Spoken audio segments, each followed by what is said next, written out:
يا الكفيل بشاربك تفرجها ريد، وانت كل شيء صعب وعندك سهل. ارتحل فنك ابو فاضل، ابو فاضل اخو زينب، ارتحل فنك، ارتحل فنك قبل ام البنين، ارتحل فنك قبل ام البنين. وغربة اختك زينب ودم الطفل، لحظة عينك ديرها احسبني الخيام، انه تحرق داخلش ما تشتعل، يلي كلك طيب وتشاف المريض. ويا طبيب المالهم طب الفعل، عند حاجة وجايك بأم البنين،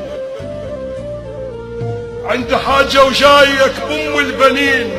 وكلمتك عند الله هي تنقبل، تشاف كل من حاير بمرضى الطبيب.